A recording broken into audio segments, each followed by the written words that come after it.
Fun fact of the day, cats only have 4 toes on their back paws. Now for all you cat lovers out there, hit that pause button real quick and go check and see for yourself.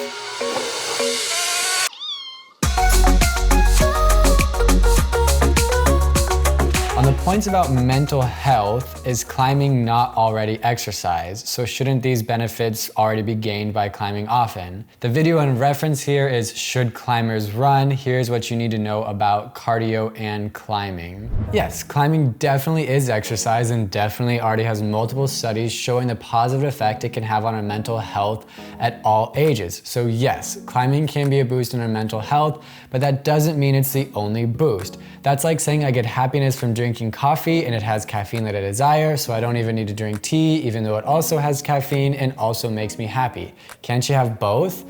The point being is that doing activities in general that make you happy are good for you and your mental health, and doing different activities can be beneficial. Now, just to be clear, that doesn't mean you have to do other activities. If climbing is your jam, then climb on.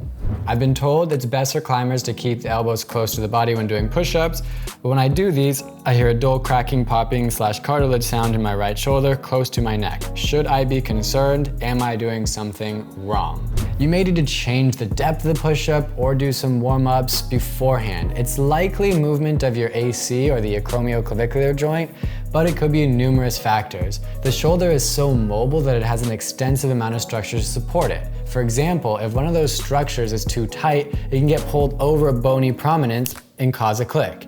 It's often benign, especially if there's no pain, but if it causes you pain, you need to modify or reduce to reduce the pain and clicking. Modifications can include changing the hand position, changing the speed of your movement, and changing the depth of your movement. Most of us aren't professional athletes. We don't have all day to train. Rather, we have jobs, dogs, families, friends. Friends shows Alex Honnold, LOL WTF. What, you don't think we're friends with Honnold? I climb the afternoon / evening around for 1 hour climbing and 1 hour resistance. Is it better for me to run at lunchtime on climbing days or the day after? All right, so to answer the first part about climbing and doing your runs on the same day, with the research about running and strength training, I would say yes, it is much better to combine them, but it's even more beneficial to do your strength training first and then to do your running after. So if you can work that in with your schedule, that's gonna be the ideal way to combine those two. The second part, you're doing an hour of climbing and an hour of resistance training. If climbing is your focus and you're trying to get better at that, it should be more like 75 to 80% of your time is climbing, and then the other 20 to 25% of the time with your resistance training. Sir, I don't have a hangboard. Quick side note, you're basically guaranteed to get your question answered if you started by saying sir, or hoops, or DJ Dr. Hoops, or Dr.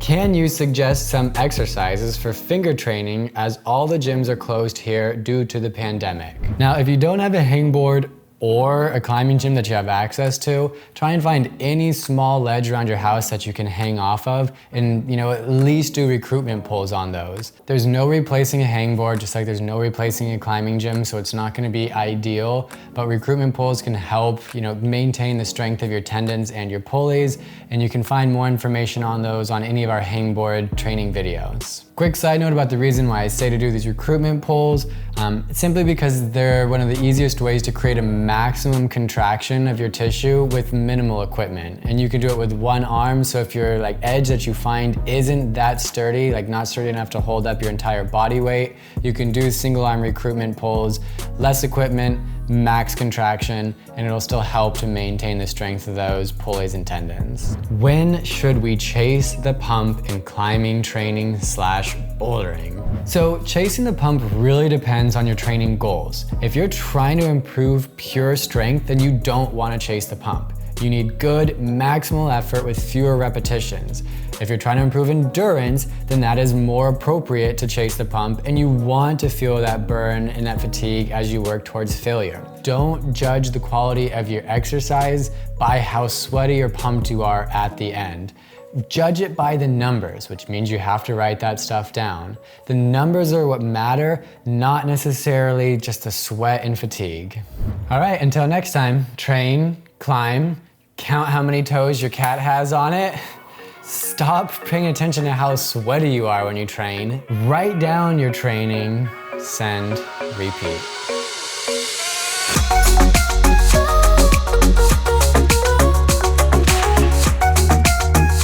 For those of you who have cats, go check.